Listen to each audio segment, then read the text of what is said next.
One was on the verge of having to quit. But because we have these resources and because she has the flexibility of being able to make up time, I think that's where where it really comes in, is people are afraid to leave, or they're afraid they're going to lose their jobs. And for us to come back and say, we're going to work with you. We want you to stay. We want to help you in any way we can. I think that right there, and I could probably name off, probably 12 people right now that has gone through that process that's still here today. And so thankful that, it started with leadership, that they were able to work with them to get through that process. Did you know that in 2020, there were 53 million caregivers in the United States? And by 2025, this number is expected to grow to 62.5 million. 73% of these caregivers also have a job. They are called working caregivers, and they are invisible because they don't talk about their caregiving challenges. Working Caregivers, the Invisible Employees, is a podcast that will show you how to support working caregivers. Join Selma Archer and Zach Demopoulos on the Working Caregivers, the Invisible Employees podcast as they show you how to support working caregivers. Good morning, good afternoon, good evening from wherever you are listening from. We thank you and appreciate you for checking out our latest episode of the Working Caregivers, the Invisible Employees. I'm Zach Demopoulos. And I'm Selma Archer. Hello, Selma. How are you? I'm great. How about you, Zach? Good. Just came off a really great holiday weekend, and we had beautiful weather in New Jersey. How about yourself? Really nice weather. Had a nice long bike ride, so I'm energized today. Excellent. That's my athletic partner there, right? It was always either running or riding bikes. Well, we're going to jump right in and introduce our guest. I'm really excited about this. Yes. We have with us Rhonda Klug from Harry and David. Rhonda, welcome. Thank you so much for being here. We have been waiting for the opportunity to sit you down and have a conversation about your work and what you do in terms of the caregiving space. So welcome. Thank you. Thank you, Selma. Thank you, Zach. And it's obviously a pleasure to be here. The podcast are big fans of Harry and David. We constantly are using your services to love give to hear that. to flowers and goodies to our to our friends and family. Yes. So we like to get started by asking our guests to share something interesting about where they live. Do you have something you could share with us? Well, Southern Oregon is in close proximity to Crater Lake, or the Crater Lake National Park. Crater Lake. Okay. I'll have to put that on my bucket list. We'll get started. My first question for you, maybe Rhonda, you could share your caregiver journey with us. Well, sure. It started years ago when my dad, who lives about 21 miles out from where I live, he came down with renal kidney failure, which affected him in many different ways. He was on dialysis. He had to come in 3 times a week to get dialysis. I spent a lot of my time going out and picking him up and bringing him in while working full time. Wow. So Saturdays, we'd pick a Saturday for him to come in for one of those days, so it wasn't an interruption to work time. But the other 2 days, I would try to get one of my relatives to help. But I would go out, pick him up in the morning, drop him off, come into work, do what I could do. Then after work, or even in between work time, I would go get him and take him home. And then also, a lot of that is not just traveling the roads, it's talking with the doctors, it's, doing his bill pay, it's helping him to get groceries maybe on the way home. And all of that just is very stressful for an employee working full time and trying to figure out, you want to make sure you're there at work doing the right thing and being accountable, but yet you have a loved one that you need to take care of. In hopes that, everything's going to work out on both ends. It's very stressful that way. And then my mom, to put my mom in the mix of it, my mom had been a smoker for years, always tried to quit, and that's a hard thing to do, and wound up with COPD. And the care I did for her started out with, taking her to doctor's appointments. And we think, okay, that's just a quick, half an hour of my work time. I'd call her, I'd say, Mom, be ready, because she just lived, 20 minutes away. Be ready. I'm on my way. I'd call her on my way. I'm on my way. I'll be there shortly, just thinking of work time. I would get there. She wasn't ready. She needed to go get her sweater. She needed to go get her purse, and then picked her up. And she's all, what's the hurry? And I'm all, well, I do need to get back to work. So we get to the appointment, then there's waiting time. It's all these things you don't think about. And then finally she gets out. Then I need to take her home. Well, maybe she wants to get something to eat. Maybe it's lunchtime. So the gist of it is you think it's going to be a quick 20, 30, 40 minutes, and 2 hours goes by and you're trying to be accountable for work. So then some of us that have the opportunity to make up that time, but not every employee has that opportunity. So it's a big struggle for employees to work full time and try to manage their, taking care of their loved ones. And you're going to do it, obviously, because you love them and you want to be there for them. Absolutely. And I can totally relate to what you're saying in terms of supporting the parents with the dialysis and the doctor's appointments, because during those times you have no control. You have no control over your time. Your time then becomes the time that's needed for them to get the care they need. And very, very familiar with that struggle. So I was wondering, can you share how your caregiving experience with your parents has influenced or impacted the work that you do now with Harry and David? My experience was actually great, if there is a great experience out of caregiving.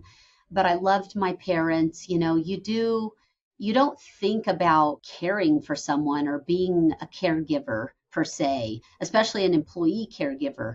You're there for your loved ones and you do it because you want to take care of them. And then come evening, if you're a sandwich caregiver where you're also taking care of children, then you go home and you have your children to take care of. You have a household to take care of. You have your animals or whatever it is. You still have all of that. You have your work, your home life, and then everything on top of that.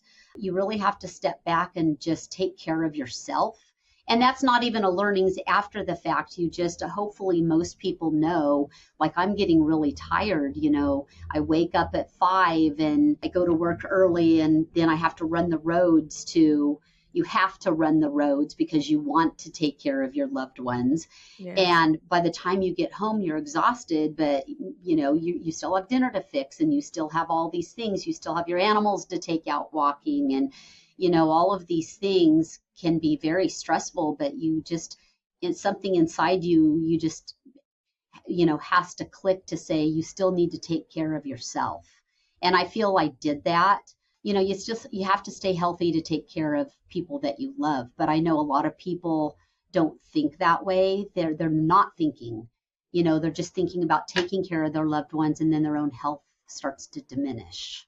So just a follow-up to that, did your personal experience with your parents as a caregiver, has that shaped the way you interact with your working caregiver employees at Harry and David? Like, are you more aware of those people that are experiencing those type of situations that you experienced, and how do you handle that? Yes. So absolutely. My parents both passed away in 2022. My dad in January, my mother in April, so the same year.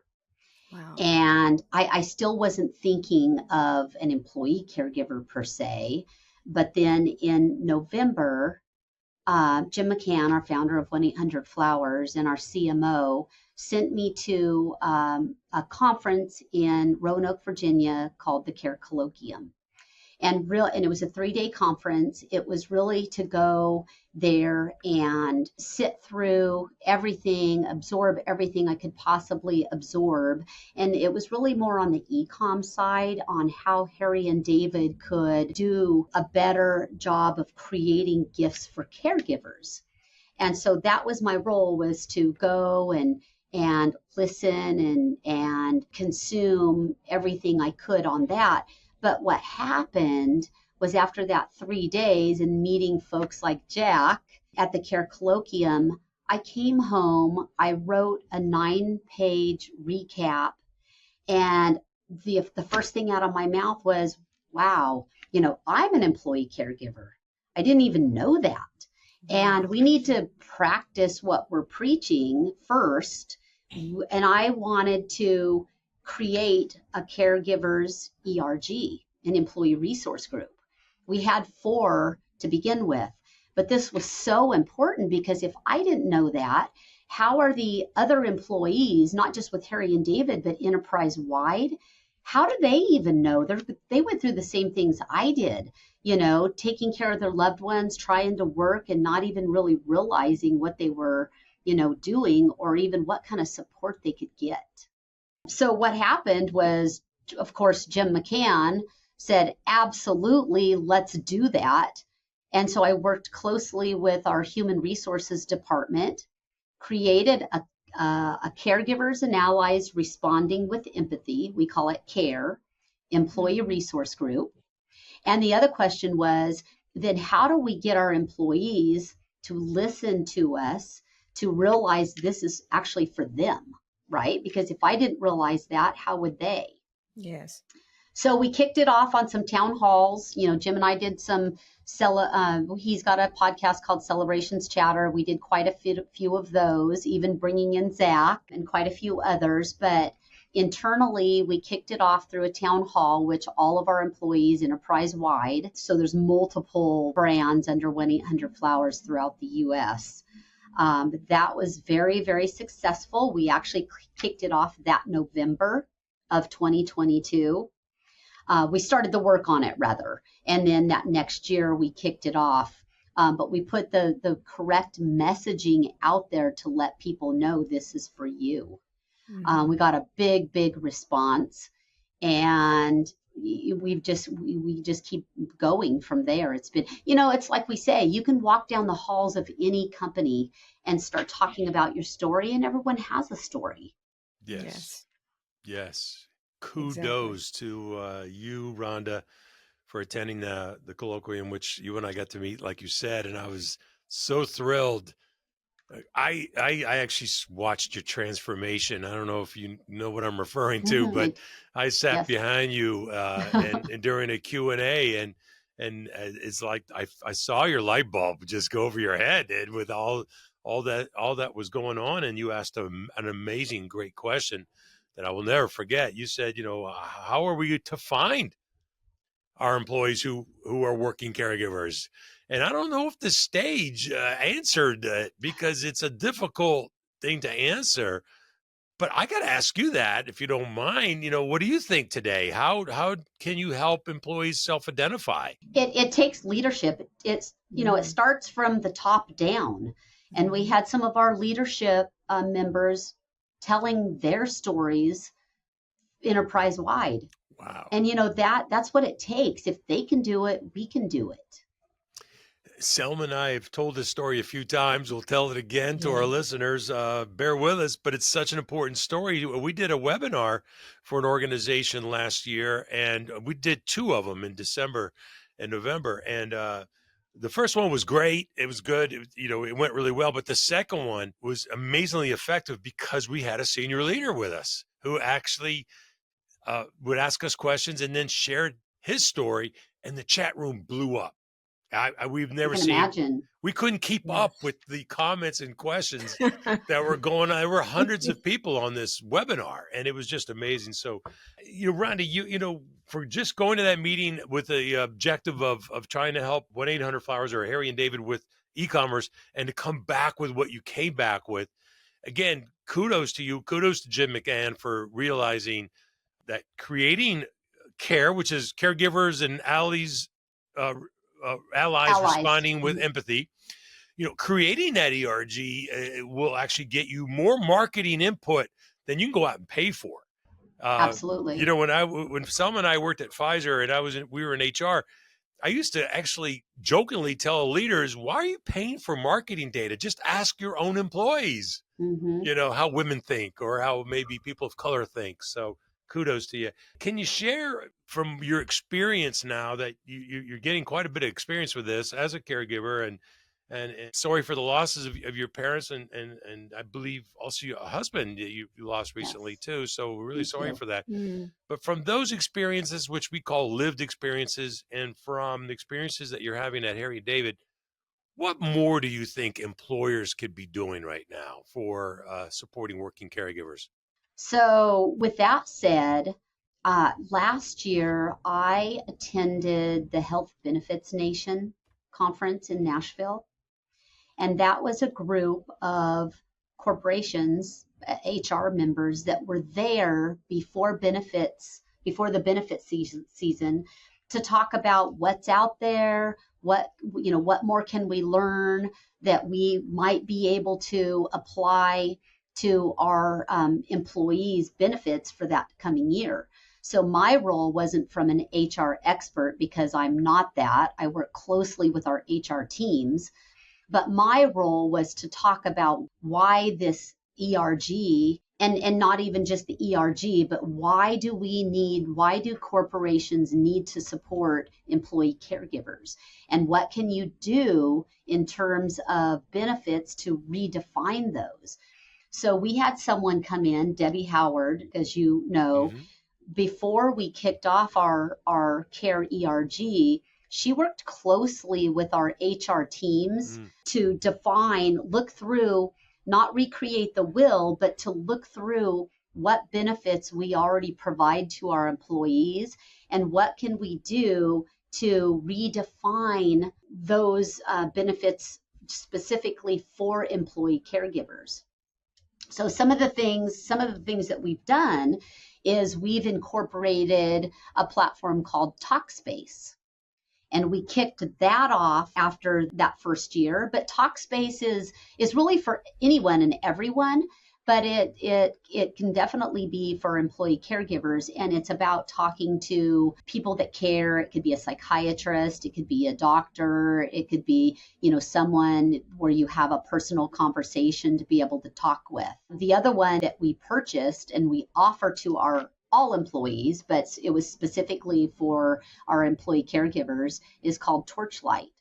And Torchlight is a great platform. I was able to test it with I put in my mom, I put in my dad, and some of the things that you don't think about because you're so into the moment of taking care of your parents, you're not thinking of long term, you're just thinking of short term.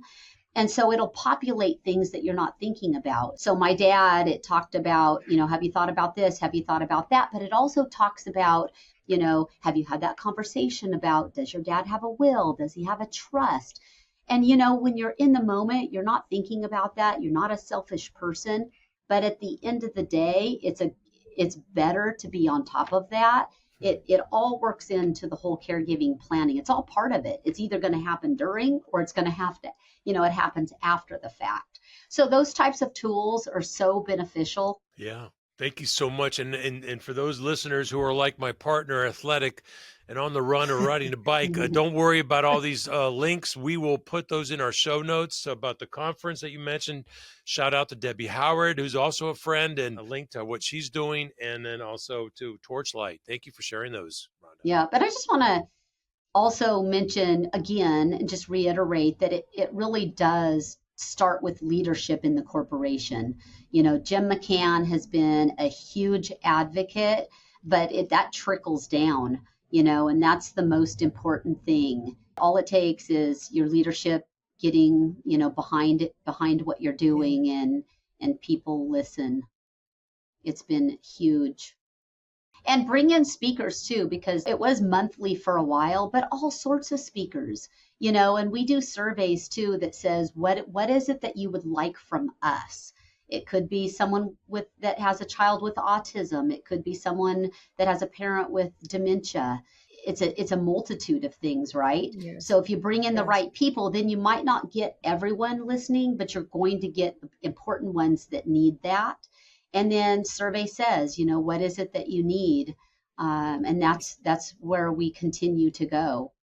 We kicked off in January of this year with an attorney, local attorney, that said, just kick the year off right with a simple will, because that's all part of the journey. Yes. And that's critical. That's a critical point you're making, because if you're implementing, you can implement programs all day long, but if it's not what the employees need, you're just wasting time and money. So it's great that you're reaching out and asking them what it is that they need. So on the other side of that, what kind of tips or words of encouragement do you have for employees, from their perspective of how can they reach out for support from the employer or their manager in terms of the struggles they're having as a working caregiver? Yes. So internally, it's a little bit different because we've kind of got the process going, but not everybody knows. You say enterprise wide, but there's still employees here that doesn't know. Even though we do the town halls, we're talking a lot of people. So not everybody might not be in the know. So you still have that conversation. And it really is, there's a process. You really do need to talk with your manager first, and then, talk with HR, because that's kind of what buttons it all up. Then we too, as part of the ERG, we can go back to those employees and work with them specifically and work with their managers, because we're behind, making sure that, at the end of the day, what companies need to understand is we're working to help the employees stay in the workforce. Because look at how many employees quit their full-time jobs and go home. And right before I went to the Care Colloquium, we had an employee that had to quit to stay home to take care of their father. And that's what we're trying to prevent. How do we do a better job of keeping our employees in the workforce? And this is part of the success rate. So talking with the actual employee, encouraging them to talk with the manager, and then HR always comes into play in that conversation. And it sounds like from the town halls that you guys do, it really helps create a safe work culture, so that people are more comfortable coming forward. Because that's one of the things that Zach and I run into is people are afraid to come forward. They think they're, going to lose their job or lose an opportunity to be promoted, identifying themselves as a caregiver. But you guys are creating that safe space for them to do that. So absolutely. That's amazing. And again, this is our 5th ERG, and they're truly, yes, companies will say they're great for recruiting purposes, which they are, but the 5 that we have, they're just that. They're always useful. We have quite a few members in each of them, and I'm an ally on all of them. And they really are that safe place, and people need that. Employees need that, and they, again, everyone has a story. You seem to work with HR quite a bit, and you keep talking about that. And just a bonus question here. Do you have any advice for an HR leader who's listening to this? How can they become more involved? Let's say they have no experience, zero experience with caregiving. Do you have any suggestions for them as to how could they get more awareness or supportive? I would say, call me. I've learned so much, over the last, you're too busy I tell for that. you learn a lot, that's for sure. But really what it is, they can do a town hall within their own organization, a Teams, a Microsoft Teams meeting, a Zoom, whatever platform they use, and ask the question, that how many employees do we actually have that are actually caregiving for a loved one? We just want to know. We want to know so that we can start providing the tools and resources that you might need. That's going to open up a lot of dialogue. Did you find that people were comfortable raising their hand to that question at the town hall? Yes. Were you? Yes, because it takes someone to put themselves out there. Like, that's the first thing that I like to do is introduce myself. and then talk a little bit about my own story. And my story's sad, they're all sad, right? They just like very sad.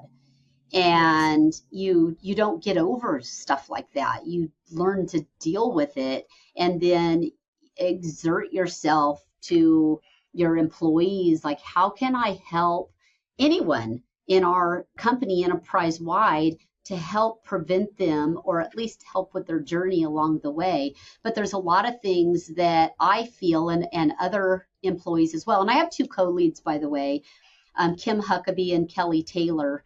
One's in security, one's in marketing. And they, between the three of us, we do a great job of being able to tell our own stories. We all have our own stories, and that's why we're all here. People listen to that, and you can then see, okay, I have a question, and that's all it takes. Wow, that's amazing. Then we actually built out a resource page. So anything we do, podcasts, we have speakers come in, we save all of those and put the resources out there, so that people can go and re-review if they miss it, or just re-review if they, need to re-listen. It may be too soon for you to tell, but I was just wondering if you have any evidence so far from what you're doing as to the ability to now retain those quality employees that have been leaving because they have to take care of, a loved one. Have you seen any shift in that? Yes, and I don't have like statistics per se, but what the true stats are is that the employees that I know too that are still currently, they could be one was on the verge of having to quit, but because we have these resources and because she has the flexibility of being able to make up time, I think that's where where it really comes in, is people are afraid to leave, or they're afraid they're going to lose their jobs. And for us to come back and say, we're going to work with you. We want you to stay.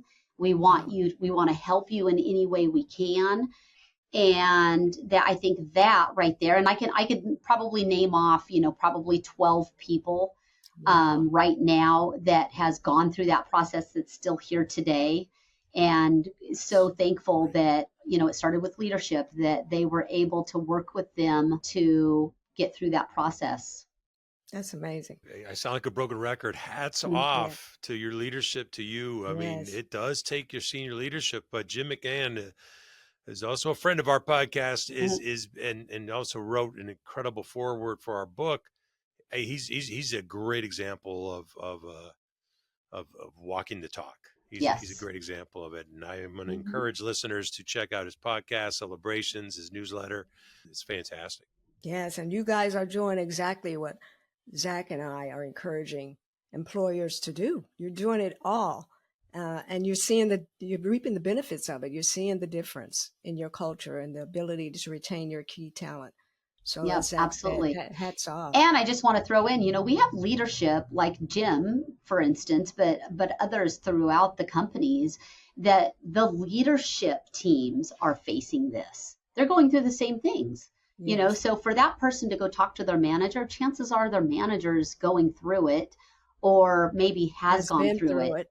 Or will be going through it. Exactly. As Rosalind Carter told us. Yes. Yeah. Yes, that's amazing. So it pays to do this, to take care of our employees, and it can be a beautiful thing in that regard. Yes. I think you're the first, Zach, you correct me if I'm wrong, you're the first employer we've had to sit down and talk about this. So this is a memorable day for us in our podcast, because you're the first employer. A lot of learnings for sure. And a lot of that can be applied to other people. My motto is, if I can help someone have an easier time and give them the tools and the resources to maybe prevent a lot of things that I had to go through, then that's a win. Absolutely. It's a win for you. It's a win for the employee, and it's a win for that care recipient as well. And it's a win for the company. Getting the attention that they need. Yes. Thank you so much, Rhonda. Thank you for your time and for your story. And and for all that you guys are doing over at Harry and David. Thank you. Well, thank you. Yeah, it's a pleasure. You were worth the wait. You've been waiting. Well, you guys are great, and I appreciate both of you. You guys are the ones. You're the heroes out there. So thank you for doing what you do. Listen, I appreciate that, but I'm beg to differ. Again, in that room when I met you that day, it was full of caregiver champions and advocates and coaches and consultants, but there was only one employee that was in there representing an employer, and that was you. And look at all the work that you're doing. So we need to follow your lead. Thank you again. Absolutely. Yeah, thank you. Thank you for tuning in. Be sure to catch new episodes of Working Caregivers, the Invisible Employees podcast, every other Tuesday. Please also visit our website, invisibleemployeeadvocates.com, to subscribe to our newsletter, purchase our book, and learn more about how we can help you strengthen your workplace to become more supportive of working caregivers.